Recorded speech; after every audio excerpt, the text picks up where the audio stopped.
Okay, welcome back मेरे प्यारे प्यारे बच्चों। कैसे हो आप लोग?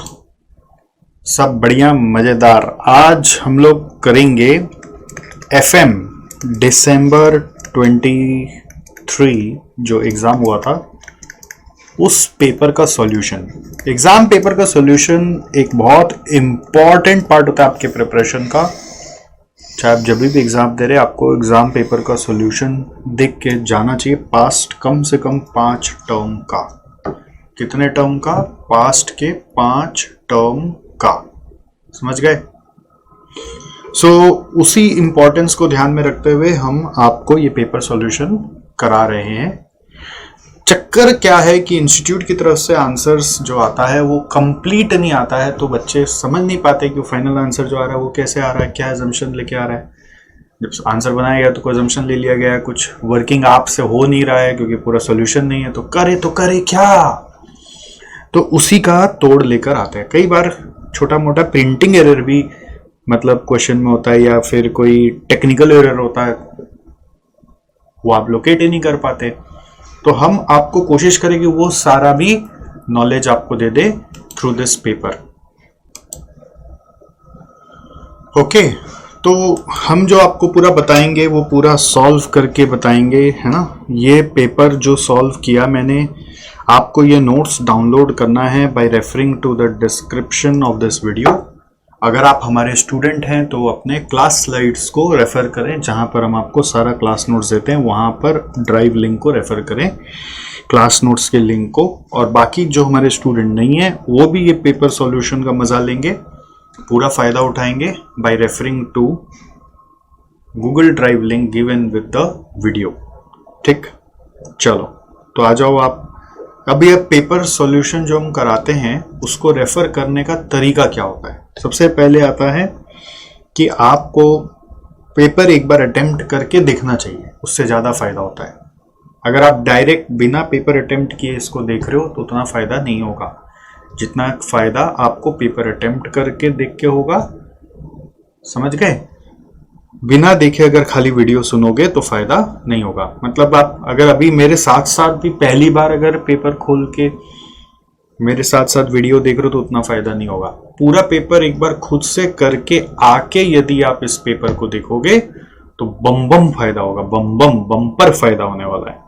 ठीक है, क्योंकि उससे आपको पता चलेगा कि क्या क्या आपसे बनता ही नहीं, क्या क्या आपको दिक्कत दे रहा है, और सर उसको कैसे सिंप्लीफाई करके समझा रहे हैं। तो वो एक्चुअल इंपॉर्टेंस आपको तभी समझ में आएगा, एक्चुअल इंपॉर्टेंस तभी आपको समझ में आएगा। ठीक, चलो तो इस पेपर में जैसा कि आप जानते हैं एफएम है और बीडीए है। बीडीए का हम अलग से वीडियो देंगे, हमारे यहाँ पे एक सुरेखा सर पढ़ाते हैं, he is preparing BDA video separately. तो इसमें हम सिर्फ एफएम की बात करेंगे। चलो तो फर्स्ट है देखो एमसीक्यू।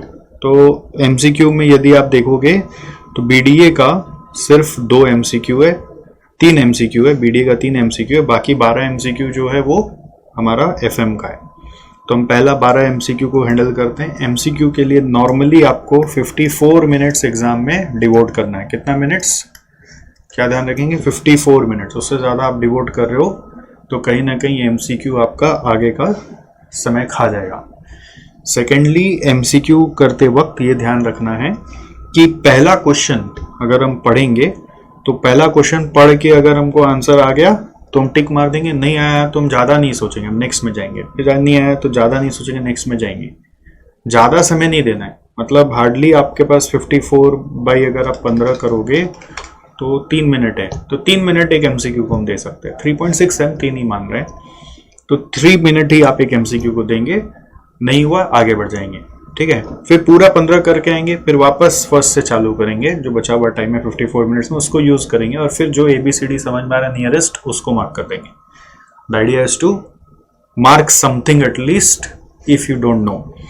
ओके, अच्छा एक चीज और, बच्चे गड़बड़ क्या करते हैं, एग्जाम का पेपर मिलता है, पहला 15 मिनट में सीधा एमसीक्यू लेके बैठ जाता है। पहला 15 मिनट कभी एमसीक्यू को नहीं दिया जाएगा। पहला 15 मिनट में हम पूरा पेपर को गो थ्रू करते हैं कि एमसीक्यू को छोड़कर क्या क्या इसमें आया है, और हम ये जज करेंगे कि इसमें से हम कौन कौन सा 5 क्वेश्चन करने वाले हैं। तो कैसे होता है, वो क्वेश्चन को पढ़ेंगे और सोचेंगे कि मैं इसका आंसर लिख सकता हूँ कि नहीं लिख सकता हूँ। अगर बहुत ऑब्वियस आ गया, जो आपको याद है कि ये मेरे को पक्का याद है, उसको लिखेंगे ए। जो लग रहा है कि सोच के लिखेंगे तो हो जाएगा, वो होगा बी। और जो एकदम नया लग रहा है वो होगा सी। तो हर ऑप्शंस में ए बी जो दिया हुआ है ए बी सी मार्क करेंगे। ऐसे सात, जितना क्वेश्चन दिया हुआ सातों का सातों में मार्क करेंगे और फिर चुनेंगे कि कौन सा बेस्ट 5 है। ये काम पहला 15 से 20 मिनट लगा के हम लोग करेंगे। अगर 5 मिनट एक्स्ट्रा लग जाए तो कोई बात नहीं है, उसके बाद एमसीक्यू से काम चालू होगा। ठीक है, तो ये सिस्टम ध्यान रखेंगे आप अपना मार्क्स को बेटर करने के लिए। अब बच्चों का सवाल ये भी आ रहा है बार बार कि सर एमसीक्यू में और प्रैक्टिस करना, और कहाँ से करेंगे? तो एमसीक्यू प्रैक्टिस करना सबसे अभी बेस्ट साधन है, इंस्टीट्यूट मैट का जितना एमसीक्यूज है उसको घोट के पी जाओ। उसके बाद पास्ट पेपर्स और मॉडल क्वेश्चन पेपर्स में जितने एमसीक्यूज हैं उसको घोट के पी जाओ। घोट के पीना मतलब एक बार में नहीं होगा, 3 बार मिनिमम पढ़ना पड़ेगा, तब आपको दिमाग में बैठेगा। जो एमसीक्यू आपसे नहीं बनता एक बार में, उसको सर्कल कर लेंगे और उसको दोबारा देखना पड़ेगा, जिससे कि अगली बार वो बहुत अच्छे से बन जाए। ठीक है, चलो, वेरी गुड। सो फर्स्ट है हम लोगों का, which one of the following statement is correct concerning WACC of any firm. तो WACC में decrease as firms debt equity ratio increases. ये आपने पढ़ा होगा कैपिटल स्ट्रक्चर थ्योरी में कि ज़्यादा डेट लेंगे तो डेट सस्ता होता है, तो ज़्यादा डेट बढ़ाने से WACC गिर जाएगा। In computation of WACC, weight assigned to the preferred stock is based on the coupon rate multiplied by the par value of the stock. In computation of WACC, weight assigned to preferred stock is based on coupon rate multiplied by par value। नहीं, coupon rate multiplied by par value से weight assigned to preferred stock का कोई लेना देना नहीं है। A firm's WACC will increase as the corporate tax rate increases। No, ऐसा कुछ नहीं है। The WACC does not consider redeemable preference share of the firm। ऐसा भी नहीं है। तो ये सबसे सही आंसर है इसका E। सेकेंड देखो क्या बोल रहा है। X Limited is considering an investment proposal involving an initial cash outlay of 20 lakh. The proposal has an expected life of 7 years and 0 salvage value. तो initial investment है 20 लाख, life है 7 years और salvage value क्या है 0। ठीक है, फिर at a required rate of return of 12%। तो required rate of return is 12%, मतलब Q is 12%. The proposal has a PI of 1.182. The proposal has a PI of 1.182. Calculate the present value of cash inflows. Pi दिया हुआ और present value of cash inflows पूछ रहा है। तो pi का formula क्या होता है? PV of cash flows by initial investment. तो हम लोग पीवी ऑफ कैश फ्लो निकालना चाहते हैं, पीआई बढ़ा दिया, इनिशियल इन्वेस्टमेंट 20 लाख बढ़ा दिया, तो पीवी ऑफ कैश फ्लो आ गया 23.64। और यहाँ पे पीवी ऑफ एन एनविटी वगैरह दिया हुआ, वो कोई काम का नहीं है। ठीक है, वो तब निकालना होता है जब एनुअल कैश फ्लो पूछा होता है। तो पीवी ऑफ कैश फ्लो पूछा है तो इसी से आंसर आ गया 23.64। The signs of large inventory build-up in anticipation of price increase in future can be best diagnosed from inventory related diagnosis। कौन सा रेशियो से हो सकता है? तो एसेट टर्नओवर रेशियो में तो टोटल एसेट्स देखा जाएगा, वर्किंग कैपिटल टर्नओवर रेशियो में वर्किंग कैपिटल देखा जाएगा। Inventory turnover ratio is the best one two match this requirement. Otherwise inventory का इफेक्ट तो वर्किंग कैपिटल में भी, करंट रेशियो में भी। अगर इन्वेंट्री टर्नओवर रेशियो नहीं होता तो फिर हम मे बी करंट रेशियो पे थोड़ा ऑप्शन चूज करते। ये first priority, second priority, third priority हम लोग का रहता, जहां पे इन्वेंट्री मौजूद है वो रिलेटेड रेशियो को चुनते। Next, MJ Limited has issued 5,000 10% debentures of ₹100 each. The rate of inflation is 6% per annum. Calculate the real cost of debt। अब देखो ये जो है ना, ये डायरेक्टली ऐसा क्वेश्चन किया हुआ नहीं होता है, बट आपको बेसिक्स में पढ़ाया हुआ होता है कि इंटरेस्ट रेट जब अपने निकालते हैं, it has got 3 components. One is the real rate, ठीक है, फिर उसमें मल्टीप्लाई करते हैं 1 प्लस इन्फ्लेशन रेट, फिर उसमें मल्टीप्लाई करते हैं 1 प्लस रिस्क प्रीमियम। तो ये मल्टीप्लिकेटिव मॉडल चल रहा है, -1 करते हैं। और अगर एडिटिव मॉडल होता है तो बस रियल इन्फ्लेशन और रिस्क प्रीमियम को ऐड कर देते हैं। ठीक है, रियल इन्फ्लेशन और रिस्क प्रीमियम को हम लोग ऐड कर देते हैं। यहाँ पर हम लोग क्या कर रहे हैं, तीनों को मल्टीप्लाई करके -1 कर रहे हैं, बट रिस्क प्रीमियम यहाँ नहीं दिया हुआ है, रियल रेट दिया निकालने बोल रहा है। इंटरेस्ट रेट आपका 10% दिया हुआ है, तो इंटरेस्ट रेट 10% अगर आप बैठा दें, रियल रेट आपको निकालना है। और इन्फ्लेशन रेट आपको बोला जा रहा है कि इट इज 6%। तो 0.06 इस क्वेश्चन को सॉल्व करोगे तो आंसर जो आएगा, यहाँ पे -1 है, साथ में -1 रखना है। रिस्क प्रीमियम के बारे में कुछ नहीं बोला है तो -1 रखना है। इसको सॉल्व करोगे तो रियल रेट आएगा। तो इसको सॉल्व करके रियल रेट हमने क्या निकाला, 3.77% आ रहा है।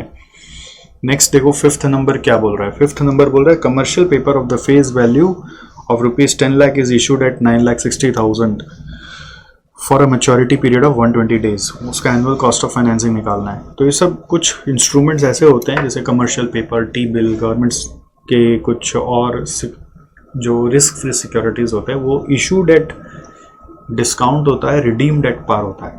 तो जो डिफरेंस होता है वही उसका इंटरेस्ट कॉस्ट होता है, या इंटरेस्ट इनकम होता है, या इंटरेस्ट में आप उसको नेट कॉस्ट भी बना सकते हैं। तो आप समझ सकते हैं 10 लाख का चीज़ 960 पैसे हुआ, मतलब 40,000 हम एक्स्ट्रा देंगे रिडेम्पशन के समय। तो 40,000 is my cost for getting the fund of 9,60,000। तो 40,000 बाई 9,60,000 इंटू एनुअलाइज करना है।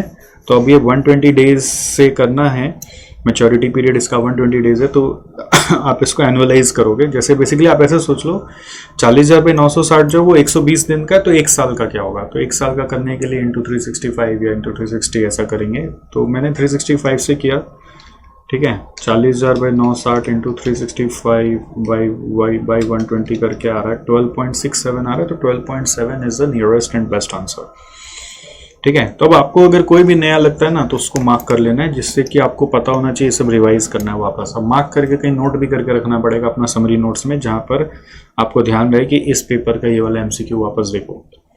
फिर क्या बोल रहे हैं, the cost of project is 2284, that is initial investment, life is 5 years, annuity is 8 lakh, पे बैक पीरियड इज।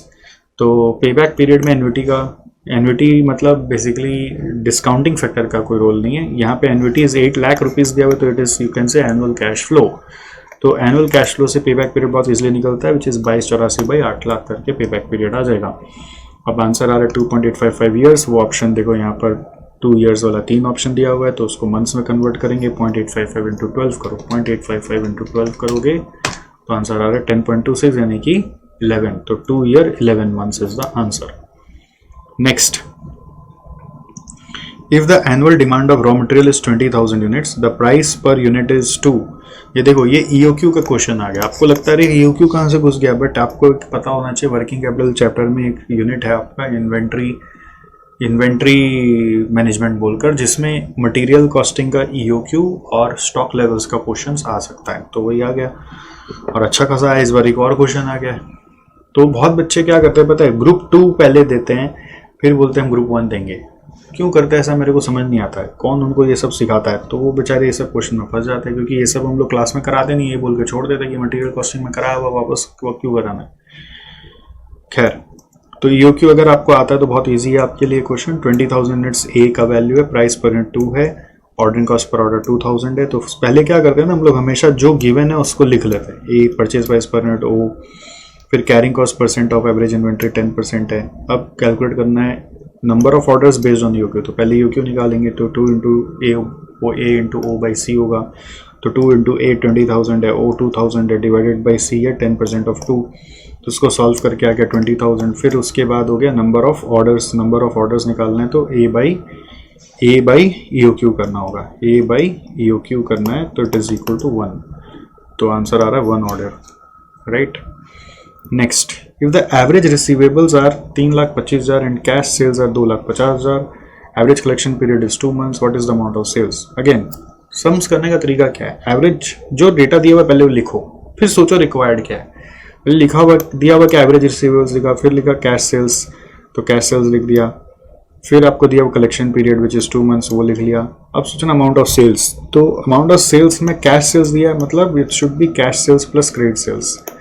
तो रिसीवेबल से क्रेडिट सेल्स आता है, तो रिसीवेबल कैसे आता है, credit sales divided by receivable कैसे आता है, credit sales divided by collection debtor turnover ratio, ठीक है, डेटर टर्नओवर रेशियो।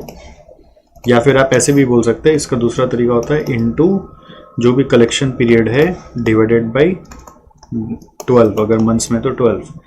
तो इस इक्वेशन को यूज करना है। तो credit sales is equal to क्या होगा, credit sales is equal to क्या होगा, अगर आप इस इक्वेशन से रिवर्स कर दें तो it will be equal to, credit sales is equal to क्या होगा, average receivables into 12 by collection period. यहाँ पे देखो 12 उधर चला जाएगा, कलेक्शन पीरियड नीचे आ जाएगा, तो इंटू 12 बाई कलेक्शन पीरियड करने से 325 इंटू 12 बाई 2, आंसर आ रहा है 1950। उसमें कैश सेल जोड़ दिया 2.5 लाख, तो आंसर आ गया 22 लाख, ठीक है।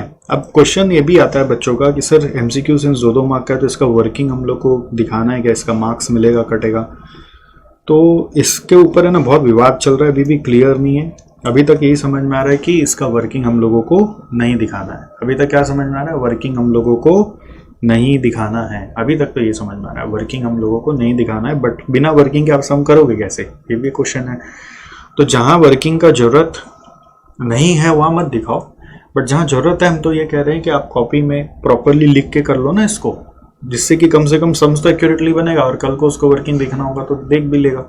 भी क्लियर कट इंस्ट्रक्शन तो नहीं है, ठीक है। ऐसा भी देखे नहीं है कॉपी की जिसमें एमसीक्यू के लिए किसी को नंबर कम दिया है, ऐसा देखे भी नहीं है। बट फिर भी एक सजेशन है आपके लिए कि आप एमसीक्यू का वर्किंग करके ही एमसीक्यू सॉल्व करो, जिससे कि हमें पता तो चले कि हम सही कर रहे हैं कि गलत कर रहे हैं, ठीक है। एक्यूरेसी बढ़ जाएगी आपको। नेक्स्ट, फिर पियोट्रोस्की एफ स्कोर को लेकर एक क्वेश्चन है। ये जनरली आपको ध्यान नहीं रहता, आप इसको इग्नोर करते हैं। अच्छा हुआ इससे प्रैक्टिकल क्वेश्चन नहीं आया, अब में एमसीक्यू आया। तो it is based on binary scoring system based on 9 parameters. तो ये एक थ्योरेटिकल लाइन है, आपको 9 पैरामीटर्स नॉर्मली रटाया भी जाता है, बट वो रटने का संभवता नहीं होता। हम लोग यही बोलते हैं कि छोड़ो, एग्ज्यूम कर लेना कि क्वेश्चन में दिया होगा तभी करना, पियोट्रोस्की नहीं तो पियोट्रोस्की का सम्स मत करना। तो ये मैंने मार्क इसलिए किया हुआ है क्योंकि इसमें बच्चे गलती कर सकते हैं, ठीक है, इनको याद नहीं रहता ये। फिर the constant dividend growth model is useful for, अब कौन सा कंपनी कांस्टेंट डिविडेंड ग्रोथ दे सकता है? हर साल बराबर ग्रोथ, कांस्टेंट डिविडेंड को ग्रो करके देना, वो कौन सा कंपनी दे सकता है? सीजनल वाला नहीं दे सकता, क्योंकि सीजनल वाला का आज धंधा है कल नहीं, आज धंधा है कल नहीं। कैपिटल ओरिएंटेड इंडस्ट्री नहीं दे सकता, उनका उतना ग्रोथ इतना फास्ट आता ही नहीं है, ओवर द ईयर्स आता है। ग्रोथ ओरिएंटेड इंडस्ट्री बहुत ज़्यादा ग्रोथ दे सकता है ऐसे, बट ज़्यादा नियरेस्ट वर्ड दिख रहा है मैच्योर इंडस्ट्री। कई बार ग्रोथ ओरिएंटेड इंडस्ट्री में ग्रोथ दिया जा सकता है, कांस्टेंट डिविडेंड ग्रोथ दिया जा सकता है, बट वो लोग वेराइटी ऑफ ग्रोथ दे सकते हैं। आज 2% तो कल 5, तो परसों 10% ऐसा दे सकते हैं। They can give growth right like this, ठीक है। They can't give growth early in early years, no growth in early years, but mature industry can give constant growth because they grow always by a percent, like 10%, 20%। जैसे Reliance industries है, जैसे HDFC bank है, ये सब हर साल एक certain % से grow करता है, तो उतना ही वो लोग डिविडेंड में ग्रोथ दे सकता है। तो ज़्यादा बेटर आंसर मैच्योर इंडस्ट्री है। फिर oasis committee has given recommendation in the area of, देखो क्या ना, इसका भी आंसर खोजना मुश्किल है, थ्योरी उतना डेप्थ में अपने पढ़ते नहीं है बोलकर। तो ABCD कैसे खेलते हैं सब में, देखो कमिटी है ना, तो कमिटी वगैरह जनरली पब्लिक मैटर्स पे बनता है। अब सोचो हेज फंड जो होता है, हेज फंड क्या होता है? बड़े बड़े HNIs का पैसा लेके ऐसा जगह इन्वेस्ट करना जहाँ थोड़ा ज़्यादा रिस्क होगा बट ज़्यादा रिवॉर्ड भी मिलेगा। जैसे कोई आप लोग शार्क टैंक में देखते हो, तो शार्क टैंक में पैसा जैसे रिस्की बिजनेस में इन्वेस्ट होता है, तो वो क्या है? हेज फंड है एक तरह से। हेज फंड मतलब investing in some more risky funds. Private equity fund मतलब अगेन प्राइवेट इक्विटी फंड में थोड़ा सा स्टेबल कंपनीज पे इन्वेस्ट करते हैं, बट है वही बड़े बड़े लोग पैसा इकट्ठा करके एक जगह फंड बना लेते हैं और फिर थोड़ा स्टडी करके थोड़ा कम रिस्की फंड में इन्वेस्ट करते हैं। वेंचर कैपिटल आप समझते हैं, venture capital is also investing in risky funds. तो कमिटी वगैरह कोई बड़े बड़े लोगों के लिए नहीं बनती है। नॉर्मली कमिटी जो बनती है छोटा मैटर, पब्लिक मतलब छोटे लोगों का लार्ज पॉपुलेशन को अफेक्ट करने वाला मैटर पे बनता है। तो तुक्का भी मारना है तो कैसे मार दिया कि हाँ ये पेंशन पॉलिसी होना चाहिए क्योंकि ये सरकारी मैटर है, बड़ा मैटर। खैर, dash is annual growth of investment over a specific period of time. तो एनुअल ग्रोथ मतलब आपको पता ही होना चाहिए। परपेचुटी मतलब ग्रोथ नहीं होता, परपेचुटी मतलब equal amount every year until perpetuity. Annuity मतलब equal amount every year, but जरूरी नहीं कि वो इनफाइनाइट पीरियड तक होगा, वो एक लिमिटेड पीरियड तक होता है। तो compounded annual growth rate is the full form of CAGR, तो which match most with this requirement. तो CAGR इज द आंसर। तो BDA में मैं अभी नहीं जा रहा हूँ, BDA का अलग से वीडियो आएगा। फिर देखो 2A जो है वो explain the difference between primary market and secondary market. Difference between primary market and secondary market. Examine the difference between primary market and secondary market. तो इसमें क्या बोल रहा है, देखो प्राइमरी मार्केट और सेकेंडरी मार्केट का डिफरेंस को लेकर क्या बोलना है। Primary market normally new securities को लेकर है, सेकेंडरी मार्केट ओल्ड सिक्योरिटीज़ का मार्केट होता है, प्राइमरी मार्केट इशूइंग कंपनी से डील करके ट्रांजैक्शन करता है, सेकेंडरी मार्केट ओल्ड इन्वेस्टर से डील करके ट्रांजैक्शन करता है, प्राइमरी मार्केट एडिशनल फंड्स जुगाड़ करके देता है, सेकेंडरी मार्केट में कंपनी के पास एडिशनल फंड जुगाड़ नहीं होता, सिर्फ इन्वेस्टर्स से हैंड एक्सचेंज हो रहा है। प्राइमरी मार्केट में वॉल्यूम कम होता है, सेकेंडरी मार्केट में वॉल्यूम बहुत ज़्यादा होता है, रोज का काम धंधा होता है ना इधर, इसलिए यहाँ पे तो एक बार कंपनी इशू करता है तो पैसा उठा के चला गया, बट उसके ऊपर कितना बार हैंड्स एक्सचेंज होते रहता है, इसलिए सेकेंडरी मार्केट का वॉल्यूम ज़्यादा होता है। तो ये मैंने थ्योरी आपको समझा दिया। तो थ्योरी क्या होता है, आप लोग निगलेक्ट करते हो, बट थ्योरी निगलेक्ट नहीं करना चाहिए। थ्योरी पढ़ने से एक हेजिंग हो जाता है। हेजिंग मतलब होता है कि सुरक्षा हो जाती है, सिक्योरिटी हो जाता है, कौन सा आगे का क्वेश्चन कोई में टेक्निकल एरर है, कौन सा कंफ्यूजन क्रिएट कर रहा है, कौन सा आपको देख के डर लग रहा है कि पता नहीं होगा कि नहीं होगा। तो ऐसा कोई भी क्वेश्चन होता है तो हम लोगों को तुरंत उस क्वेश्चन से मतलब छुटकारा पाना हो तो फिर हम थ्योरी के पास आ सकते हैं। अब थ्योरी अगर आप नहीं पढ़ के जाते हो तो it is definitely a challenge कि आप फिर फंस जाओगे, कोई ना कोई आंसर में फंस जाओगे। तो इसलिए थ्योरी पढ़ के जरूर जाना है। थ्योरी के लिए FM थ्योरी मैराथन बोलकर एक वीडियो डाला हुआ है, उसको 2 बार सुनोगे तो थ्योरी पूरा समझ में आ जाएगा, कुछ लिखने लायक बन जाओगे। चलो नेक्स्ट क्वेश्चन नंबर 2 भी डेटा एनालिटिक्स का है, तो अभी उसमें नहीं जा रहा हूँ। 3A में आ जाते हैं। ये रेशियो एनालिसिस का क्वेश्चन है और इसमें क्या चक्कर है कि देखो बैंक ओवरड्राफ्ट का 10,000 रुपया दिया हुआ है, ठीक है, दिया हुआ ना 10,000। अब दूसरा एक और चीज़ है, नीचे दिया हुआ है there is no long term loan और फिक्स्ड एसेट, ठीक है। Similarly there is no prepaid expense and bank overdraft. ये क्या बात हो, अभी ऊपर में बैंक ओवरड्राफ्ट दिख रहा है और बोल रहे हैं there is no prepaid expense and bank overdraft, ठीक है। तो ये कंफ्यूज कर देता है बच्चा लोग को, ये कंफ्यूजिंग चीज आ गया एग्जाम में। क्या करे अब, मेरे हिसाब से कोई बैंक ओवरड्राफ्ट कंसिडर करके किया तो भी राइट है और कोई बैंक ओवरड्राफ्ट इग्नोर करके किया तो भी राइट है। अब पता नहीं मार्क्स किसको कितना मिला। अगर आप कोई भी ऐसा सिचुएशन में फंसे हैं तो आप वीडियो के कमेंट्स में जरूर शेयर करिएगा कि आपके साथ क्या हुआ था। बट अदरवाइज मैंने एक बार सॉल्व किया कि बैंक ओवरड्राफ्ट कंसिडर कर लेते अगर तो क्या आंसर बन रहा है, ठीक है। बैंक ओवरड्राफ्ट अगर कंसिडर कर लेते हैं तो आंसर बन रहा है स्टॉक का 55,000, करंट एसेट्स आ रहा है आपका 1 लाख, करंट लायबिलिटी आ रहा है 40,000। और करना क्या बहुत आसान है, करंट रेशियो आपको मालूम है, लिक्विड रेशियो मालूम है, वर्किंग कैपिटल मालूम है। जो निकालना है वो करंट एसेट्स, करंट लायबिलिटीज और वैल्यू ऑफ स्टॉक निकालना है। तो हम लोग को प्रोप्राइटरी रेशियो का कोई यहाँ पे यूज़ नहीं आया, रिजर्व एंड सरप्लस का कोई यूज़ नहीं आया। पूरा बैलेंस शीट बनाने बोलता तो शायद ये दोनों यूज़ आता। तो करंट एसेट्स, करंट लायबिलिटीज और वैल्यू ऑफ स्टॉक को लेके खाली वर्किंग करना है। तो करंट रेशियो, लिक्विड रेशियो और वर्किंग कैपिटल से ही काम हो गया। करंट रेशियो से आ रहा है CA/CL, लिक्विड रेशियो से आ रहा है current asset minus stock by current liability minus bank OD, और वर्किंग कैपिटल से आ रहा है current assets minus current liability. तो हमने बस वैल्यूज पुट किया, बैंक ओडी को ले लिया तो आंसर ये आया। अब यही अगर आप बैंक ओडी को हटा दोगे तो आंसर कुछ और आएगा। बैंक ओडी को हटा दोगे तो यहाँ पे आंसर कुछ और आएगा। तो सजेस्टेड आंसर जो आया है ना, वो सजेस्टेड आंसर में ये बैंक ओडी को कंसिडर नहीं किया है। इन सजेस्टेड आंसर मैच नहीं होगा मेरा सजेस्टेड आंसर से, क्योंकि वहाँ पे bank OD has been ignored. क्या किया हुआ है, बैंक ओडी को इग्नोर किया हुआ है, पता नहीं क्यों। नेक्स्ट देखो क्या है, ये कोई लॉजिक नहीं है कि बस यहाँ नहीं लिखा है तो हटाना है, ऊपर में दिया है स्पष्ट रूप से तो बोलते हटाना है। तो थोड़ा सा कंफ्यूजन तो क्रिएट कर ही रहा है। नेक्स्ट क्वेश्चन में आओ। ये कौन सा क्वेश्चन है, ये आपका फंड फ्रॉम ऑपरेशंस का क्वेश्चन है, FFS फंड फ्लो स्टेटमेंट का। तो फंड फ्लो स्टेटमेंट के लिए ये रिटेन्ड अर्निंग्स का एक डिटेल दिया हुआ है कि रिटेन्ड अर्निंग्स का ओपनिंग बैलेंस ये है, नेट प्रॉफिट ये है, टैक्स रिफंड ये है, लॉस ऑन सेल ये हो रहा है, गुडविल ये हो रहा है, डिविडेंड पेड ये है, बैलेंस ऑफ रिटेन्ड अर्निंग्स ये। तो it is should be treated like more like PL, ठीक है। This is like your PL account is given. तो PL अकाउंट का यू कैन से opening balance is given, closing balance is given, you can से like this. और फिर PL में आपका ऐड हुआ मतलब एक क्रेडिट में है और ये 3 चीज़ डेबिट में है। और ये जो नेट प्रॉफिट आफ्टर टैक्स है, this is the profit earn during the year, you can say which has been transfer to retained earnings. अब इसके बाद आपको यहाँ पर 4 एडजस्टमेंट दे दिया है। प्लांट एंड मशीनरी का WDV ये है, उसको सोल्ड कर दिया था हमने, डेप्रिसिएशन इतना प्रोवाइड किया हुआ है। Plant and machinery purchase during the year was 160, उसका पेमेंट डिवेंचर से हो गया और 72,800 डिवेंचर्स हैव बीन रिडीम्ड। आपको बोल रहा है source and application of fund आप बताओ फॉर 31 मार्च। तो नॉर्मली क्या है, आप फंड फ्लो स्टेटमेंट बनाते तो फर्स्ट स्टेप होता है चेंजेस इन वर्किंग कैपिटल। आप चेंजेस इन वर्किंग कैपिटल के लिए वर्किंग कैपिटल ही नहीं दिया हुआ है तो हम क्या करें, तो कोई नहीं, आप उस स्टेप को स्किप करके आगे बढ़ जाओ। सेकंड स्टेप हम लोग कहते हैं कि आप क्या करोगे, जितना भी पॉसिबल है उसका अकाउंट खोलोगे। तो पॉसिबिलिटी यहाँ पे एक पीएल अकाउंट है, ये अपने को दिख रहा है, उसका सारा बैलेंस हमने डाला।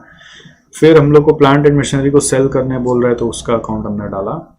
एक प्लांट एंड मशीनरी का एक तरह से आप सोच सकते हैं एक डिस्पोजल अकाउंट है, और एक प्लांट एंड मशीनरी का परचेज अकाउंट हमको दिखा, एक बार हमने उसको डाला। और फिर बाकी अकाउंट कुछ समझ में नहीं आया तो फंड फ्लो स्टेटमेंट बना दिया। तो हमने क्या किया, देखो कैसे, ओपनिंग बैलेंस 325,600 लिया, क्लोजिंग बैलेंस 419,370 लिया, 325,600 419,370 ये अपने बैलेंस लिए। फिर हम लोग का क्या है, यहाँ पे टैक्स रिफंड है 25,470, टैक्स रिफंड है 25,470 तो वो क्रेडिट कर दिया 25,470। फिर उसके बाद जो डेबिट के 3 आइटम थे वो डाल दिए, 14,460, 95,370 और 470,350, ये डेबिट के 3 आइटम डाल दिए। फिर नीचे गए और पढ़ा कि और क्या बोल रहा है, डिप्रिसिएशन हैज बीन डिडक्टेड। तो डिप्रिसिएशन यहाँ पे क्यों नहीं डाला हुआ, वो डाला हुआ होगा, वो नेट प्रॉफिट आफ्टर टैक्स के अंदर घुसा हुआ होगा, बट हम लोग अपना एफएफओ लेना है तो हम नेट प्रॉफिट आफ्टर टैक्स नहीं लेंगे, इसलिए हमने यहाँ पर ये डाल दिया डिप्रिसिएशन का अमाउंट, ठीक है। और उसके अलावा अब बाकी जो है ये तो बस सोल्ड है, 54,360 का रिटर्न डाउन वैल्यू था उसको सोल्ड कर दिया ये बोल रहा है। तो लॉस ऑन सेल 14,460 है, तो इससे ये समझ में आ रहा है कि हम लोगों का जो सेल वैल्यू वो कितना आया होगा। तो 54,360 है, माइनस अगर हम करें 14,460 से तो 39,900 आ रहा है। तो 39,900 is the amount of sale proceeds that we receive from this disposal. तो वो हमने यहाँ पर अलग से अकाउंट बना के निकाल लिया। यहाँ तक सब क्लियर हो रहा है आपको, ये हमने अलग से अकाउंट बनाकर निकाल लिया। और इसके बाद बोला था यहाँ पर कि आपने 160 का पेमेंट डिवेंचर से कर दिया, तो 160 का बैंक से खरीदा और हमने पेमेंट परचेज किया ना। तो प्लांट एंड मशीनरी में नॉर्मली हम लोग को क्या लिखना चाहिए, टू बैंक लिखना चाहिए, बट हम लोग क्या बोलेंगे, टू 8% डिवेंचर 1,60,000 ऐसा बोलेंगे। और ये बैलेंस हम लोग का रह गया 1,60,000, ये 1,60,000 बैलेंस भी रह गया। 8% डिवेंचर 160 और बैलेंस शीट रह गया 160, ठीक है। तो टू बैंक से पैसा नहीं गया। अब इन सबको लेकर हम लोग अल्टीमेटली एफएफएस बनाएंगे। तो एफएफएस के लिए पीएल को बैलेंस कर दिया। अब बैलेंस करते वक्त सिंस 8% डिवेंचर हमने खरीदा है तो डिवेंचर को लेकर मैंने इंटरेस्ट एक इफेक्ट दिखा दिया। अब मेरे को तो नहीं पता यहाँ पे इंटरेस्ट चार्ज था कि नहीं था, नेट प्रॉफिट आफ्टर टैक्स लिखा तो मैं सोचा कि इसके अंदर इंटरेस्ट भी होगा, बट इंटरेस्ट के बारे में यहाँ पे इंस्टीट्यूट का सॉल्यूशन में कोई इफेक्ट नहीं लिया गया है, बट मैंने एक बार ले लिया। तो उसको लेके जो बैलेंसिंग फिगर आया वो आया एफएफओ। तो उस एफएफओ को लेकर फंड फ्लो स्टेटमेंट में चले गए। फंड फ्लो स्टेटमेंट में एफएफओ डाला, प्लांट एंड मशीनरी सोल्ड हुआ उससे पैसे आए, आईटी रिफंड हुआ उससे पैसे आए, डिवेंचर रिडीम किया उसका पैसा दिया। डिवेंचर रिडीम का कुछ लिखा नहीं है कि प्रीमियम क्या है, इसलिए डिवेंचर रिडीम का पैसा दिया, इंटरेस्ट पेड का पैसा दिया, डिविडेंड पेड का पैसा दिया। डिविडेंड पेड कहाँ पे दिया हुआ है, वो पीएल में दिया हुआ है। फिर जो बैलेंस आया उसको डिक्रीज इन वर्किंग कैपिटल बोल दिया। अगर इस तरफ आता तो इंक्रीज इन वर्किंग कैपिटल, उस तरफ आया तो डिक्रीज इन वर्किंग कैपिटल। अब इंस्टीट्यूट ने बस इसको कंसिडर नहीं किया तो इसके कारण उनका एफएफओ अलग आ रहा है और यहाँ पे इंटरेस्ट पेड उन्होंने भी कंसिडर नहीं किया। तो अकाउंट तो टैली हो जाएगा, बट मेरे को लगता है कि यहाँ पर डिवेंचर इशू हुआ है तो आपको ज़रूर उसका इंटरेस्ट देना चाहिए। अगर वो परचेज हम लोग ईयर एंड पे किए होते तो अलग बात थी। हमने जो परचेज किया है वो ड्यूरिंग द ईयर किया है, इसलिए इंटरेस्ट मैंने दे दिया। यहाँ पे परचेज ड्यूरिंग द ईयर, अगर ईयर एंड में परचेज की होती तो इंटरेस्ट नहीं आता, ड्यूरिंग द ईयर तो इंटरेस्ट दे दिया मैंने। तो मेरा लॉजिक जो है मैंने आपको बता दिया। अब आप इंस्टीट्यूट का सॉल्यूशन देखोगे तो उसमें डिवेंचर इंटरेस्ट इग्नोर किया, तो मेरे हिसाब से कंसिडर करके भी सही होना चाहिए, बिना कंसिडर किए भी सही होना चाहिए। Okay okay, so next question में आ जाओ, which is 4 number question. So 4A बोल रहा है कॉमन साइज इनकम स्टेटमेंट बनाना है, ठीक है। तो कॉमन साइज इनकम स्टेटमेंट कैसे बनता है, ये आपको सेल्स को 100 लेना है और सेल्स को 100 लेकर बाकी सबको उसका परसेंट बनाते चलना है। तो सेल्स अगर 100% है, मतलब एग्जाम में कैसे करोगे, इस पूरा डेटा को कॉपी करोगे और फिर उसके बाद 21-22 में कॉलम और एक्स्ट्रा बनाओगे, 21-22 का एक कॉलम एक्स्ट्रा बनेगा, 22-23 का भी कॉलम एक्स्ट्रा बनेगा, और उसमें सेल्स के बगल में लिख दोगे 100% और फिर सबको इससे डिवाइड करोगे, जो भी फिगर है उसको सेल से डिवाइड करोगे। 285/525 करके आएगा 54.3%, 75/525 करके आएगा 14.3%। लाइक दिस सबको सेल्स का परसेंट बनाते चलोगे। 240 by sales, 75 by sales, 165 by sales, 30 by sales, 135 by sales, तो ये आ रहा है, समझ गए। तो इसके बाद हम लोग को यहाँ पर कमेंट भी करना पड़ता, offer your comments on it's profitability position.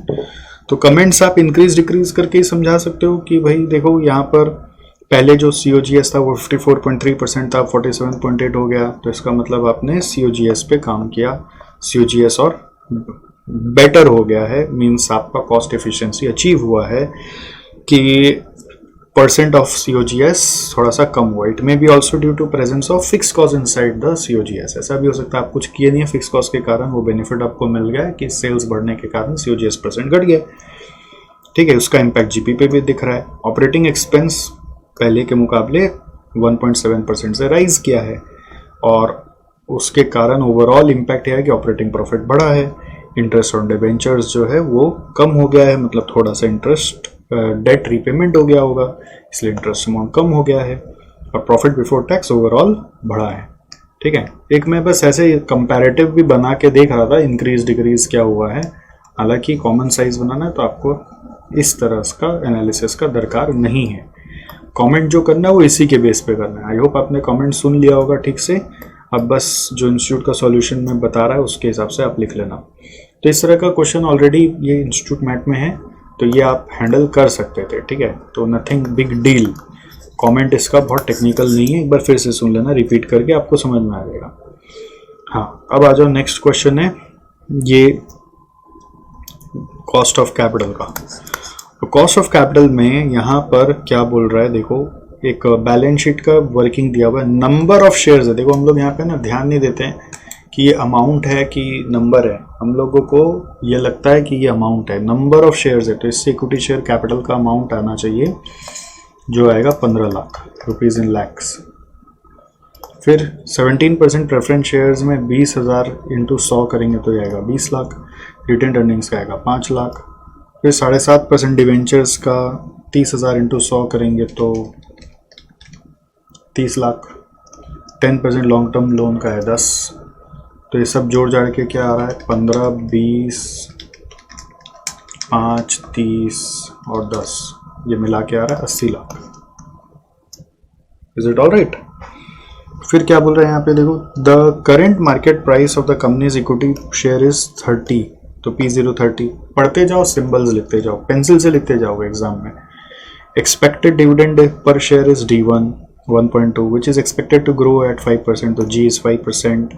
Flotation cost on issue of new shares is expected at ₹5, तो FC is 5। तो देखो यहाँ पे रिटेन्ड अर्निंग्स भी दिया हुआ है, ठीक है।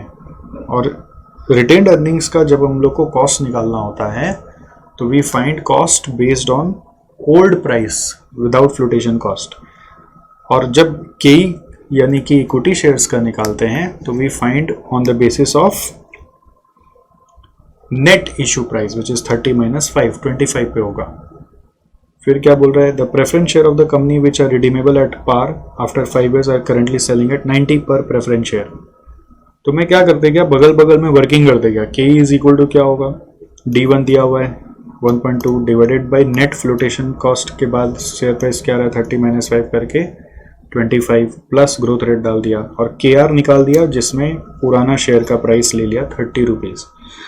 फिर KP निकाला, KP is equal to 17 rupees हमारा प्रेफरेंस शेयर्स का 100 रुपये के हिसाब से डिविडेंड है। सिंस ये रिडीमेबल है तो बड़ा वाला फॉर्मूला लगेगा which is RP minus IP by N। तो RP is redeemable at par बोला तो 100 minus IP is equal to 90 divided by 5, 100 minus 90 by 5 whole divided by 100 plus 90 by 2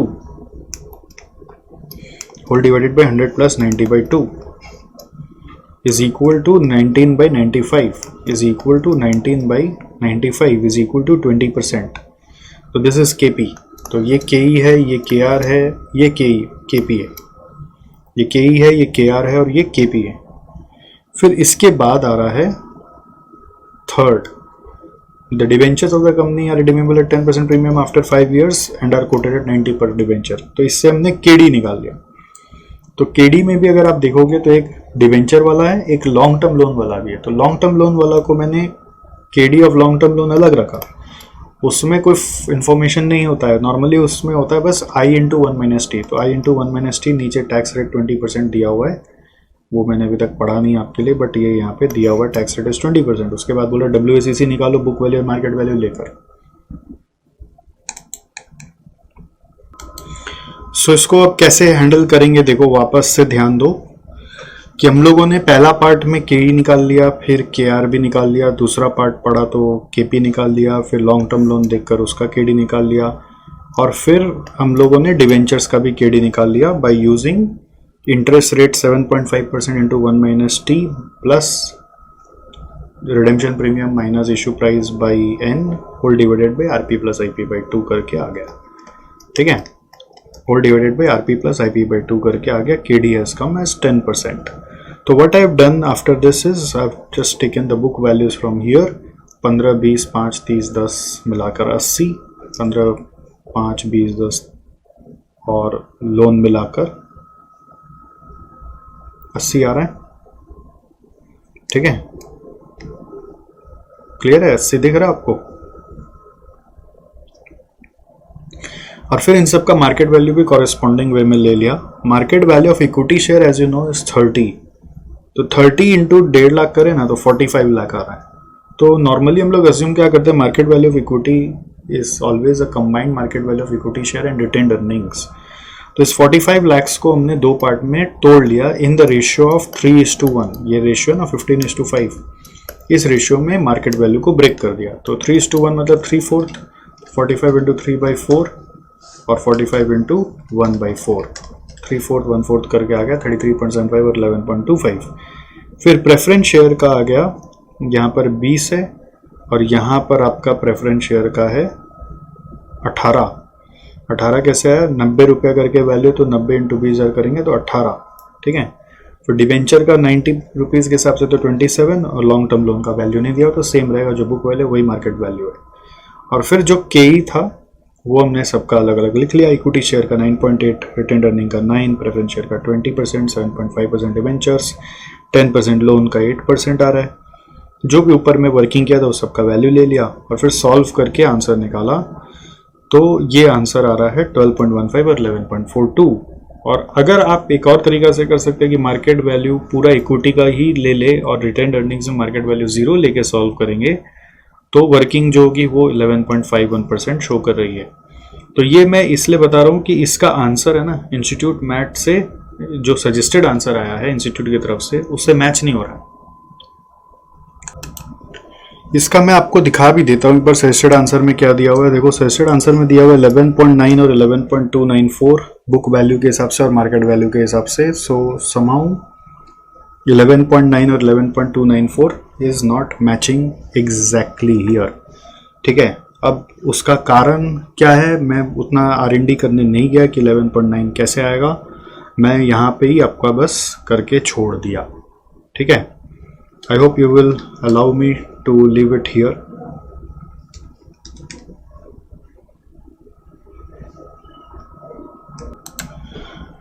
वो जो आंसर दिया हुआ है वो मैच कैसे हो रहा है वो पता नहीं, मैंने तो अपने कैलकुलेशन को 10 बार कम से कम क्रॉस चेक किया है, मुझे तो अभी तक सही लग रहा है। पता नहीं किसी ने अगर आंसर मिलाया हो तो आप मुझे कमेंट में शेयर करके ज़रूर बताइएगा, मैं देखूंगा कि कैसे आंसर मिल रहा है और वो सही है कि नहीं है। क्योंकि पॉइंट ये नहीं है ना कि अपने को जो सजेस्टेड आंसर दिया है बस उसको मिलाना है, अपने को पॉइंट है कि अपने को जो कंसेप्ट है उससे सम सॉल्व करना और देखना है कि आंसर क्या आ रहा है। तो ज़बरदस्ती अगर कोई चीज़ मैच ही कराना है तो कैसे करा दे बताइए। तो मेरे राय में मैंने जो किया है वो परफेक्ट किया है और ये आंसर इसका सही है। तो इसमें खाली एक ध्यान रखना है कि कॉस्ट ऑफ कैपिटल का आंसर मिलाना पॉसिबल नहीं है। CMA ICMA सोन डिफरेंट आंसर, मैं यहाँ लिख देता हूँ ICMAI आंसर इज डिफरेंट।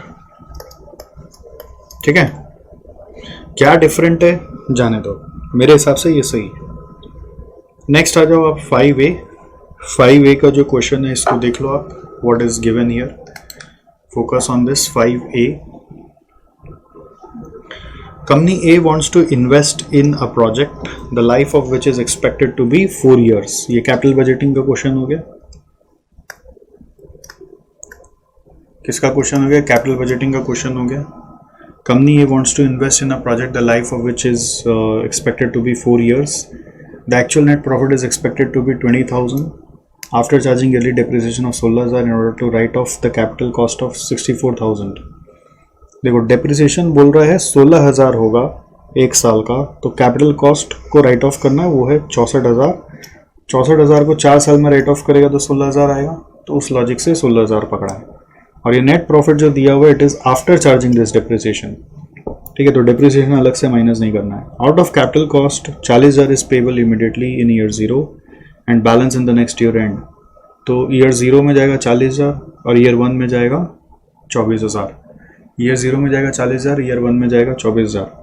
फिर बोले stock amounting to 12,000 to be invested in year 0, तो ये वर्किंग कैपिटल का हो गया 12,000 will be required throughout the project and for debtors a further sum of 16,000 will have to be invested in the end of year 1। तो debtors का 12,000 हम लोगों को ईयर 1 में इन्वेस्ट करना है वर्किंग कैपिटल बोलकर। तो जैसे इनिशियल इन्वेस्टमेंट यदि आप देखोगे, इनिशियल इन्वेस्टमेंट मतलब होता है ईयर 0, तो वो होता है 40,000 यहाँ पे बोल रहा है और 12,000 वर्किंग स्टॉक का बोल रहा है। फिर ईयर 1 में बोल रहा है फर्दर इन्वेस्टमेंट लगेगा वो 24,000 अपना एसेट का और प्लस वर्किंग कैपिटल का फर्दर 16,000 रुपये लग जाएगा ईयर 1 में। तो ईयर 1 का जो इनिशियल इन्वेस्टमेंट होता है उसको हम लोग ईयर 1 के कैश फ्लो से घटा देंगे। फिर उसके बाद क्या बोल रहा है, working capital will be recouped at the end of year 5। देखना यहाँ पे life is 4 years but recoup होगा at the end of year 5, तो एक्चुअली कैलकुलेशन 5 साल में जाएगा। It is expected that machinery will fetch a scrap value 4,000 at the end of the 4 year। तो scrap value जो 4,000 आ रहा है उसका यहाँ पे डेप्रिसिएशन निकालने में इस्तेमाल नहीं किया गया। डेप्रिसिएशन पूरा 64,000 पे 4 साल से 16,000 ले लिया गया है। तो ये जो स्क्रैप वैल्यू आ रहा है 4,000 at the end of the 4th year, scrap value आ रहा है 4,000 at the end of the 4th year, तो वो अलग से आपका आ रहा है, उसको डेप्रिसिएशन में इम्पैक्ट नहीं लेना है, 4th year में इनफ्लो बोल के लेना है। Income tax is payable eight 40% and depreciation equals the taxation writing down allowance of 25% per annum. जैसे हम लोग यहाँ पे डेप्रिसिएशन कितना किए, 64,000 का 25% ही किए हैं 16,000, तो बोल रहे टैक्स में भी वही 25% पर एनम ही लेना है। राइटिंग डाउन अलाउंस मतलब WDV और ऐसा नहीं है, it is means that 25% per annum जो आपने लिया है वही वैल्यू डेप्रिसिएशन का टैक्स में भी अलाउड है। इनकम टैक्स रेट 40% दिया हुआ है। Income tax is paid after 9 months after the end of the year when profit is made. इसका मतलब क्या है, मतलब इस साल यदि हम प्रॉफिट अर्न करेंगे तो हम अगला साल उसका टैक्स भरेंगे, क्योंकि 9 महीने बाद मतलब ईयर 1 का प्रॉफिट का टैक्स हम ईयर 2 में देंगे, ईयर 2 का प्रॉफिट का टैक्स 3 में देंगे, ऐसे करके ईयर 4 का टैक्स हम ईयर 5 में देंगे। तो यहाँ पे कैलकुलेशन 5 साल तक चलेगा। फिर बोल रहे थे residual value of 4,000 will also be a tax at the rate 40%। ये बात नहीं बोलने से बड़ा मुश्किल हो जाता है, हम लोग कभी एज्यूम करते हैं कभी एज्यूम नहीं करते हैं।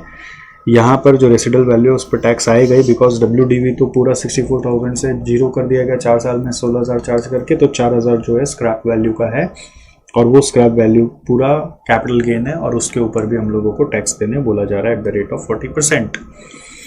Since the tax paid is in the next year and the working capital is recouped in the 5th year cash flow, the calculations will be required up to 5 years। ये तो समझ में आ ही गया था हम लोग को कि हम लोग का लाइफ 4 साल है बट कैलकुलेशन आपको 5 साल तक करना होगा because of tax and working capital भी 5th year में आएगा।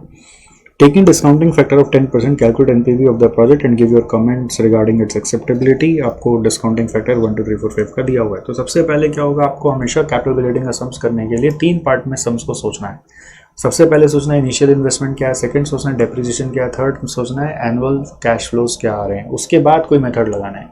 तो इनिशियल इन्वेस्टमेंट यहाँ पे तो दिख रहा था 40,000 प्लस 12,000 है और आपका फिर डेप्रिसिएशन भी यहाँ पे 16,000 दिया हुआ है। तो नोट 1 2 बना हुआ है, क्वेश्चन में दिया हुआ है। अब नोट 3 में जाके सी फैट निकालना है, तो इसका वर्किंग मैंने यहाँ पे कर दिया है, ठीक है। It is your 5A solution to question 5A। तो फर्स्ट वाला जो है देखो इनिशियल इन्वेस्टमेंट वो यहाँ पे मैंने कर दिया, तो ये नोट 1। नोट टू डिप्रिसिएशन चाहिए होता है तो डिप्रिसिएशन यहाँ पे आ गया, वो कुछ करना ही नहीं है उसके लिए, इसलिए यहाँ पे मैंने वापस लिखा नहीं।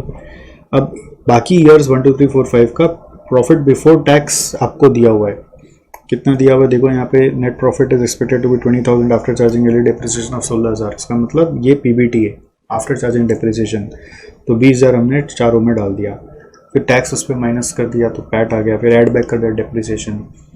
तो एक तरह से हम सी फैट पे पहुंच गए। बट जो अब एडिशनल एडजस्टमेंट्स हो रहे हैं वो हम लोग को डालना है। टैक्स को हम लोग जब डाले तो देखो नेक्स्ट ईयर में डालें, क्योंकि टैक्स नेक्स्ट ईयर में पे हो रहा है। ध्यान देना, टैक्स सेम ईयर में नहीं लेना है, नेक्स्ट ईयर में लेना है। 20,000 का 40%, 20,000 का 40%, 20,000 का 40% करके हम लोग टैक्स नेक्स्ट ईयर में डालें, और उसके बाद डिप्रिसिएशन सेम ईयर में डाला। फिर नेक्स्ट ईयर 1 में फर्दर इनिशियल इन्वेस्टमेंट हो रहा था, वो है 24,000 और 16,000। तो 24,000 इन्वेस्टमेंट का बचा हुआ और 16,000 वर्किंग कैपिटल का। फिर अपने पास लास्ट में ईयर 4 में सैल्वेज वैल्यू आ रहा है, 4,000, और उसके ऊपर टैक्स अगला साल देना है। टैक्स जो देना है अगला साल देना है 40%, तो अगला साल 5th ईयर में -1600 डाला। और वर्किंग कैपिटल का जो अपने इनिशियल इन्वेस्टमेंट में डाले थे 12,000 और बाद में नेक्स्ट में डाले थे 16,000, तो 28,000 अपना वर्किंग कैपिटल का रिकवर होगा, उस पर कोई टैक्स नहीं आता।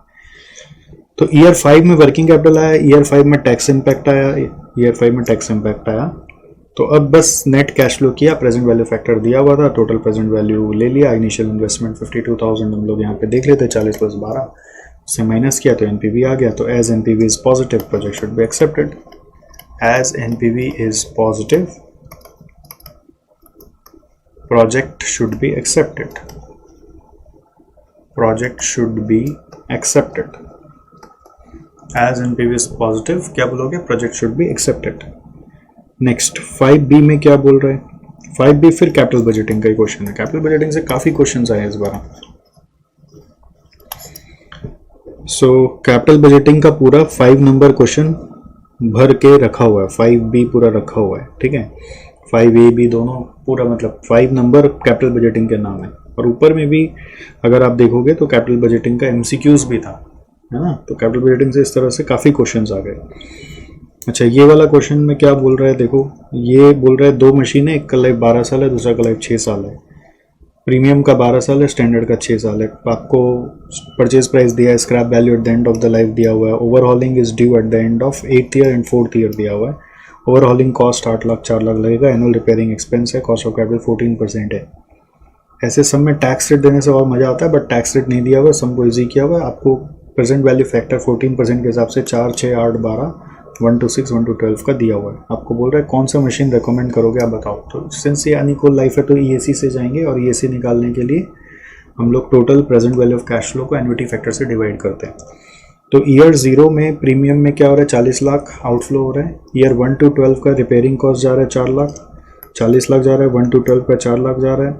फिर आपका ईयर 8 में 8 लाख जा रहा है, और ईयर 12 में 6 लाख आ रहा है। देखो, ईयर 8 में 8 लाख जा रहा है और ईयर 12 में 6 लाख आ रहा है। और सेकंड यहाँ पे क्या हो रहा है, ईयर 0 में आपका 28 लाख है। फिर ईयर 1 to लाइफ कितने 6, 1 to 6 में रिपेयरिंग कॉस्ट 560 है। ये देखो 28, 560। फिर ईयर 4 में ओवरऑलिंग का 4 है और स्क्रैप वैल्यू 6 आ रहा है।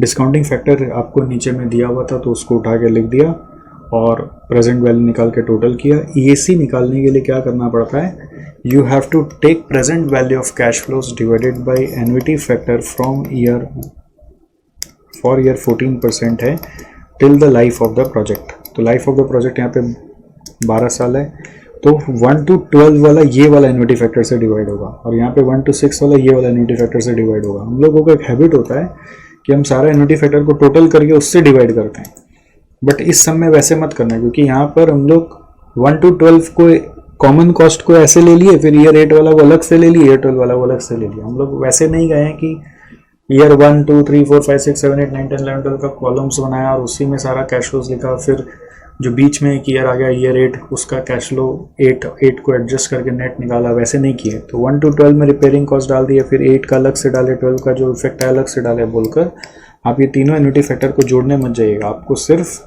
1 to 12 का वैल्यू को लेकर डिवाइड करना है, तो आंसर आ गया। और जो लोअर है वो बेस्ट है, तो EAC लोअर इसका है, तो दिस इज बेस्ट, मतलब प्रीमियम मशीन में जाना चाहिए। दिस इज बेस्ट बिकॉज ये सी इज लोअर। समझ गए क्या? ये जब अपने से एक बार करके आते हो ना समझ, तो बहुत मज़ा आता है सब सीखने में। चलो कोई नहीं, अभी जितना मज़ा ले पा रहे हो उतना ही ले लो, कोई दिक्कत नहीं है। हाँ, नेक्स्ट 6 से देखो वर्किंग कैपिटल का सम है, ये भी अच्छा सम है, इसमें भी थोड़ा ध्यान देके करने का है। देखो इसमें क्या बोल रहा है, रॉ मटेरियल का वैल्यू दिया हुआ है, डायरेक्ट लेबर है, ओवरहेड एक्सक्लूडिंग डेप्रिसिएशन है, फिर टोटल कॉस्ट है, एडिशनल इन्फॉर्मेशन में प्राइस है, आउटपुट है। तो आउटपुट जैसे मैंने देखा, मैं बगल में वर्किंग करने लग गया, कॉस्ट शीट बनाने लग गया। तो आपको कैसे करना है, एग्जाम में वर्किंग नोट 1 बना लेना है। जब यहाँ पे आपको पता चलेगा कि आपको करना है तो कॉपी में वर्किंग नोट 1 बना के कॉस्ट शीट लिख लेना है। कॉस्ट शीट में कॉस्ट ऑफ प्रोडक्शन 44.2 आ गया, सेल्स 52 लाख है तो प्रॉफिट 7.8 आ गया। फिर बोल रहा है material is in stock for 4 weeks, WIP का बोल रहा है 50% completion stage with full material consumption, तो मटेरियल का 100%, 50% for labour and overhead. Finished goods cut 4 weeks, credit allowed by suppliers 4 weeks, credit allowed to debtors 8 weeks, cash and bank is 50,000. Assume that production is sustained at even pace during the 52 weeks of the year. All sales are on credit basis. State any other assumption that you might have made while computing. ठीक है, तो इसका working के लिए पहले cost sheet बनता है और फिर कॉस्ट शीट के बाद एवरेज कॉस्ट बेसिस में अपने वर्किंग कैपिटल रिक्वायरमेंट निकालते रहते हैं।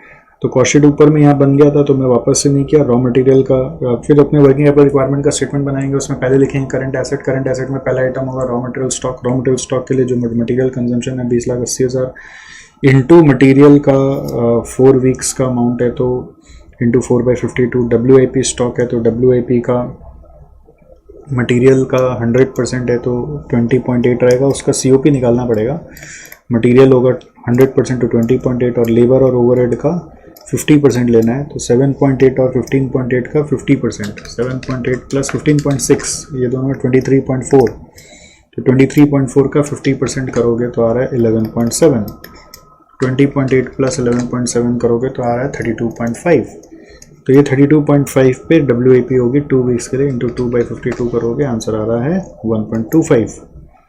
ठीक है, फिर फिनिश गुड स्टॉक का करना है तो वो 4 वीक्स का करना है तो वो COP पे होगा 4420 पे। देखो 4420 पे। फिर डेटर्स का चक्कर ये है कि यहाँ पे ऐसे लिखा all sales on credit basis, तो ऐसा मन में ललचा जाता है कि डेटर्स को तो हम लोग को सेल्स पे करना, और सेल्स पे करने से गलत होना नहीं चाहिए, राइट होना चाहिए। बट क्या है कि इंस्टीट्यूट का सजेस्टेड आंसर जब देख रहे हैं तो पता चल रहा है कि डेटर्स को कॉस्ट पे अज्यूम करके कर रहा है, तभी आंसर मैच कर रहे हैं, तो आंसर मैच नहीं कर रहा।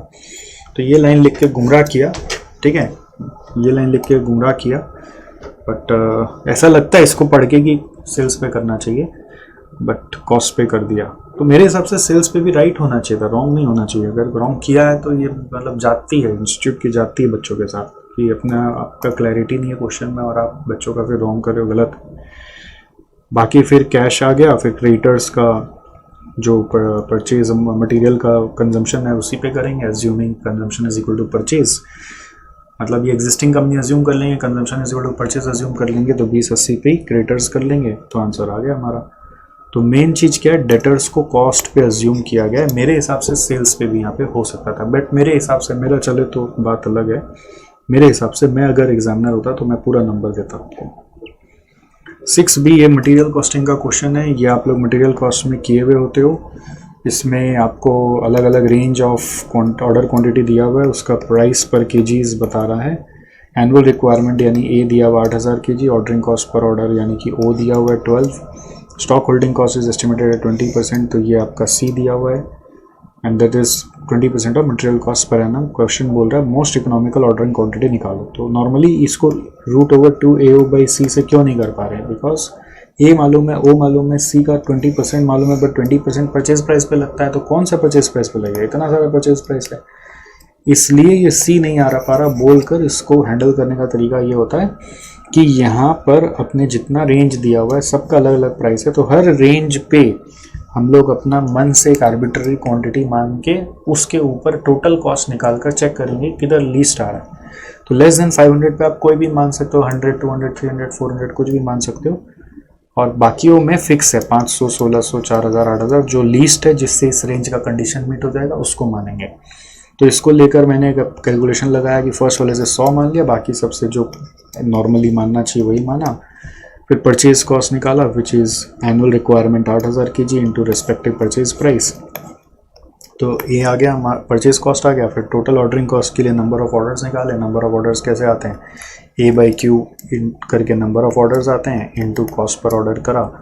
तो एनुअल है 8000 डिवाइडेड बाई, अभी यहाँ पे 100 ऑर्डर कर रहे हैं तो 80, 8000 डिवाइडेड बाई 500 ऑर्डर कर रहे हैं तो अकॉर्डिंगली वर्किंग कर लो ना। 8000 बाई 500 करके 16 ऑर्डर, यहाँ पे आ रहा है 16 ऑर्डर, और सबका ऑर्डरिंग कॉस्ट पर ऑर्डर है 12 रुपये करके, तो 16 इंटू 12 करके 192। लाइक दिस सबका ऑर्डरिंग कॉस्ट निकाला, कैरिंग कॉस्ट लिया which is equal to Q/2 into C। तो Q/2 इज़ 100/2 और C is your 20% of purchase price. तो परचेज प्राइस सब रेंज का अलग अलग है, ध्यान रख के करना है, हर रेंज का अलग अलग है। यहाँ पे करोगे तो कैसे होगा, 500/2 इंटू 20% ऑफ 12 नहीं होगा, 20% ऑफ 11.8 होगा, 20% ऑफ 11.8। तो 500/2 इंटू 0.2 इंटू 11.8, तो यार 590। लाइक दिस अपने सारा का कर लिया, तब का टोटल कॉस्ट निकाला, जिसमें लीस्ट आ रहा है वो बेस्ट है। तो ये अपना बेस्ट ऑर्डरिंग रेंज है। अपने आंसर बोलेंगे बेस्ट ऑर्डरिंग रेंजेस 1600 से लेकर लेस देन 4000, 1600 से लेकर लेस देन 4000, 1600 से लेकर less than 4000, this is the best range, 1600 से लेकर लेस देन 4000। ओके, हाँ, नेक्स्ट क्वेश्चन नंबर 7A में आ जाओ। नेक्स्ट आ जाओ क्वेश्चन नंबर 7A।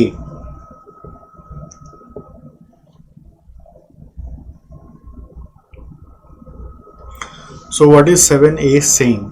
7A क्या बोल रहा है, company L and company U are in the same risk class and identical in all respect except that L uses debt while U does not. Levered company has 18 lakh debentures carrying 10% rate of interest. Both the companies earn 20% before interest and tax on their total assets of 30 lakhs. Assume perfect capital market, tax rate of 50% and capitalization rate of 15% for an all equity company. Compute value of both the companies using NI approach and NOI approach and overall cost of capital of company L using NI approach. तो क्या पूछा है, basically NI NOI से value और cost of capital निकालना है। पहले data को सजाओ, कंपनी L कंपनी U दो कॉलम बनाया, मान लो डेटा को सजाया। ये सिमिलर क्वेश्चन है ICMI मैट में, इलस्ट्रेशन 7 पेज 502, आप वहाँ जाके रेफर करके भी देख सकते हैं। तो उसमें बोल रहा है 10% debt, 10% company L company U है, कंपनी L का 18 लाख डिबेंचर्स है जो 10% है, तो 10% डेट लिखा 18 लाख। फिर आपको बोल रहा है दोनों का जो टोटल एसेट्स है 30 लाख्स का है, तो 30 लाख्स इधर भी लिख दिया इधर भी लिख दिया टोटल में, और बैलेंसिंग फिगर को इक्विटी बना दिया। यहाँ पे कंपनी U अनलीवर्ड है तो इसमें डेट होगा नहीं, तो डेट यहाँ पे डैश कर दिया, जीरो कर दिया, ठीक है। फिर उसके बाद क्या बोला है, बोल रहा है capitalisation rate for an all equity company is 15%, all equity company का 15% है। तो मैंने दोनों में सेम क्यों लिखा, इसका रीज़न है मैं आपको बताता हूँ, बट एक बार दोनों में सेम लिख दिया। ऑल इक्विटी कंपनी मतलब अनलीवर्ड कंपनी का 15% है, वो हमने लिख दिया। और इसके बाद हम लोगों को क्या बोल रहे हैं, टैक्स रेट इज 50%। ये टैक्स रेट इग्नोर हो जाता है हम लोग से, टैक्स रेट इग्नोर होने से सम्स रॉन्ग हो जाएगा, ठीक है। फिर एक और चीज़ बोल रहा है कंपनीज दोनों अर्न करता है 20% बिफोर इंटरेस्ट एंड टैक्स, मतलब EBIT on their total assets 30 lakh का 20% आता है, तो 30 लाख का 20% कितना होगा, 30 लाख का 20% करेंगे तो 6 लाख आएगा, तो दोनों का EBIT 6 लाख है। तो अब देखो NI अप्रोच से अगर वर्किंग करना है तो NI अप्रोच का वर्किंग कहता है कि तुम सिंपल इफेश तक पहुंचो और इफेश बाई KE करके वैल्यू ऑफ इक्विटी निकालो प्लस वैल्यू ऑफ डेट करो, वैल्यू ऑफ फर्म आएगा। तो ये फ्लो पता होना चाहिए। तो हमने क्या किया, वही NI अप्रोच लिखा, EBIT 20% के हिसाब से 6 लाख लिखा, फिर इंटरेस्ट माइनस किया लेवर्ड कंपनी का तो EBT आया, उसमें से टैक्स माइनस किया तो इफेश आया, तो इफेश बाई KE करके वैल्यू ऑफ इक्विटी आया, वैल्यू ऑफ इक्विटी के बाद वैल्यू ऑफ डेट जोड़ा तो वैल्यू ऑफ फर्म आया, ठीक है। तो इसमें क्या है ना, जब NI अप्रोच है तो NI अप्रोच अज्यूम करता है, उसका अगर ग्राफ अगर आपको याद है तो वो अज्यूम करता है कि KE और KD कांस्टेंट है, KO गिरते रहता है, ठीक है। KE और KD कांस्टेंट है, KO गिरते रहता है, KO कीप्स फॉलिंग। तो इसलिए यहाँ पे 15% NI अप्रोच में सेम रखा गया है, ठीक है। अब ये अगर आ गया तो अब इसके हिसाब से आपको KO निकाल देना है। तो KO कैसे आएगा, how will you get KO, how will you get the value of KO। KO के लिए KD और KE चाहिए, तो KD क्या होगी, सिंस टैक्स रेट दिया हुआ है तो 10% इंटू 1 - 0.4 करा कितना है 10% है ना, और टैक्स रेट कितना है भाई, what is the tax rate, 50% है, तो 1 माइनस 0.5 करा तो 5% केडी आ गया, केडी इज 5%, इक्विटी का के दिया वही है, वो तो यूज वही करना है 15%, राइट, के इज 15% और उसमें 15% खाली के ही रहेगा, और के ओ जो है वो इस रेशियो से वेटेड एवरेज करके आ जाएगा। के ओ कैसे आएगा, 9.375 और 15% आ रहा है, वो कैसे आएगा, 5% इंटू 14/32 इंटू 18/32 प्लस 15% इंटू 14/32। इसको सॉल्व करके देखो कितना आ रहा है, 0.05 into 18/32 M plus 0.15 into 14/32 M plus 9.375 आ रहा है। कितना आ रहा है आंसर, 9.375। आंसर कितना आ रहा है, 9.375। और उधर 15 ही रहेगा क्योंकि वो तो ऑल इक्विटी है, तो जो के ई है वही के ओ है, जो के ई है वही के ओ होगा, जो के ई है वही यहाँ पर के ओ होगा। ओके, तो अगर आप इसका सजेस्टेड आंसर देखोगे तो उसमें आंसर मैच हो रहा है कि नहीं हो रहा है ये देखना चाहिए एक बार, क्योंकि नहीं हो रहा था शायद। एनआई अप्रोच का 9 पॉइंट मैच हो रहा है, 32 लाख 20 लाख मैच हो रहा है, 32 लाख 20 लाख मैच हो रहा है, एनआई अप्रोच एकदम सही है। अब एनओआई में आते हैं, तो एनओआई अप्रोच का खूबी क्या था कि एनओआई अप्रोच में ना कोई कैलकुलेशन डायरेक्टली दिया हुआ नहीं है, तो NOI approach is nothing but your MM approach. तो एमएम अप्रोच से वर्किंग करना होता है, एनओआई मतलब नथिंग बट एमएम। तो एमएम क्या बोलता है कि भाई साहब अगर लीवर्ड अनलीवर्ड है तो लीवर्ड का वैल्यू ज़्यादा होगा। तो ये कैसे वर्क करता है, वैल्यू ऑफ फर्म निकालना है अगर मेरे को, वैल्यू ऑफ फर्म अगर हमको निकालना है तो हम पहले वैल्यू ऑफ अनलीवर्ड निकालेंगे। हमारा फ्लो बोलता है एमएम अप्रोच में कि पहले वैल्यू ऑफ अनलीवर्ड निकालो। तो वैल्यू ऑफ अनलीवर्ड कैसे आएगा, जो इफेश है डिवाइडेड बाई के ई करना है, इफेश बाई के ई। तो इसका इफेश क्या है, व्हाट इज द इफेश, वो किया हुआ था ऊपर में 3 बाई के ई करना है, और के ई जो दिया हुआ था वो 15% इसी का ही दिया हुआ था हम लोग, तो इधर अज्यूम कर लिए थे कि इसमें भी सेम है। तो दोनों का के ई एनआई में सेम अज्यूम किया जाता है, क्योंकि एनआई का कंसेप्ट यही कहता है कि दोनों कांस्टेंट रहेगा के ई और के डी। बट एनओआई में के ई कांस्टेंट नहीं होता, एनओआई में क्या होता है, लीवर्ड कंपनी का के ई ज़्यादा आना चाहिए, लीवर्ड कंपनी का के ई अनलीवर्ड से ज़्यादा आना चाहिए, ये कहता है एनओआई यानी कि एमएम। तो इसलिए हम लोग के ई खाली अनलीवर्ड का ही यूज़ कर सकते हैं, जिससे आंसर आ रहा है value of unlevered firm is 20 lakhs। और लीवर्ड फर्म का वैल्यू क्या होगा, value of unlevered firm plus D into T. तो value of unlevered firm plus debt amount 18 lakh का था जो क्वेश्चन में ही दिया हुआ था, 18 lakh into T, T is the tax rate, D into T करना है, तो ये वैल्यू आ गई 29 लाख की। तो ये वैल्यू ऑफ लीवर्ड फर्म है, और वैल्यू ऑफ लीवर्ड फर्म अगर ये, तो उसकी वैल्यू ऑफ इक्विटी क्या होगी, that will be value of levered firm minus value of debt. Value levered firm minus value of debt करके वैल्यू ऑफ इक्विटी आ गया, ठीक है। तो ये दोनों वर्किंग जो हो रहा है ये लीवर्ड फर्म के लिए हो रहा है, ऊपर वाला जो वर्किंग था वो अनलीवर्ड के लिए था। तो अब इस वैल्यू ऑफ इक्विटी से केई ऑफ लीवर्ड फर्म निकाला जाएगा। केई ऑफ लीवर्ड फर्म निकालने के लिए अगर आप सिंपल समझ पाते हैं तो वो इफेश by value of equity use कर सकते हैं। इफेश क्या होगा इसका, वो हम लोग का किया वही था, वो है 2,10,000, तो 2,10,000 divided by value of equity 11, तो 2,10,000 बाई 11 करके आ रहा है 19.09%। तो Ke of levered firm is equal to 19.09%। Alright, Ke of levered firm is equal to क्या बोलोगे, 19.09%। Ke of levered firm is equal to 19.09%।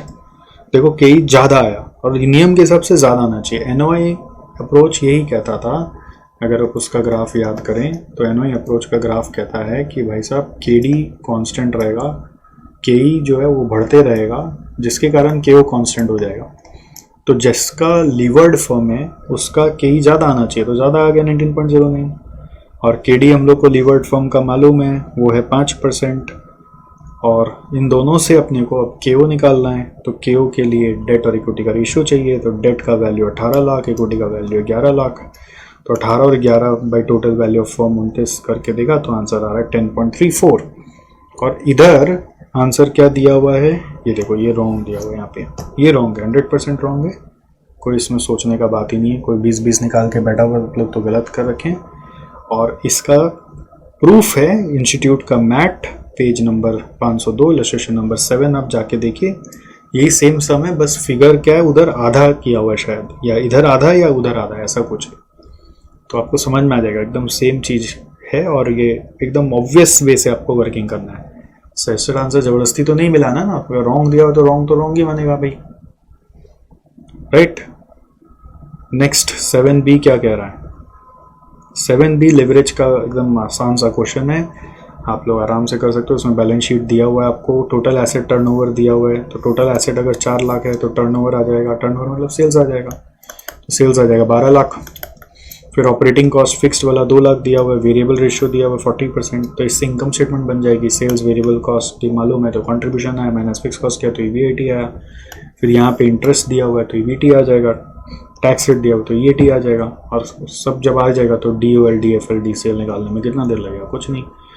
तो ये आपका इनकम स्टेटमेंट लेकर मैंने यहाँ पे वर्किंग किया हुआ है, आंसर आ जाएगा, बहुत ईजी है, राइट। तो ये यहाँ पर आकर FM का सारा क्वेश्चंस खत्म हुआ। अब बाकी जो है BDA का है, बिजनेस डेटा एनालिटिक्स का, तो डेटा एनालिटिक्स का अलग से वीडियो बनेगा, आप उसको देखिएगा, उसको जरूर रेफर करिएगा, उसमें सर से सुन लीजिएगा कि सर क्या बता रहे हैं, कौन सा पॉइंट बच्चे गड़बड़ कर देते हैं, क्या क्या पॉइंट लिखना है, वो सब चीज़ हाईलाइट करके बताया जा रहा है। तो प्लीज़ आप उस वीडियो को ज़रूर देखिएगा। तो इसमें अगर आप देखेंगे तो सजेस्टेड आंसर से क्या चीज़ गड़बड़ मैच हो रहा है, गड़बड़ हो रहा है मतलब 7A का आंसर मैच नहीं हो रहा, और सेकेंडली वर्किंग कैपिटल मैच हो गया अज्यूमिंग डेटर्स एट कॉस्ट पे, और 6B मैच हो रहा है, कोई दिक्कत नहीं है, 5 पूरा मैच हो रहा है, कोई दिक्कत नहीं है, 4 का मैच नहीं हो रहा, 4 का जो आंसर है वो मैच नहीं हो रहा। इंस्टीट्यूट कुछ असम्पशन लेके कर रहा होगा, वो असम्पशन हम लोग को क्लिक नहीं कर रहा, हम लोग बहुत सारे तरीके से तोड़ मोड़ के ट्राई किए, वो हम लोग कैचअप नहीं कर पा रहे हैं।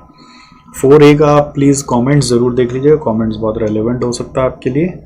और हाँ, 3A में भी ये स्टॉक तभी मैच होगा जब आप बैंक ओडी को इग्नोर करोगे। हम लोग तो क्वेश्चन में बैंक ओडी दिया हुआ तो कंसिडर कर लिए थे, बट अगर आप इग्नोर करोगे तभी आंसर मैच होगा, राइट।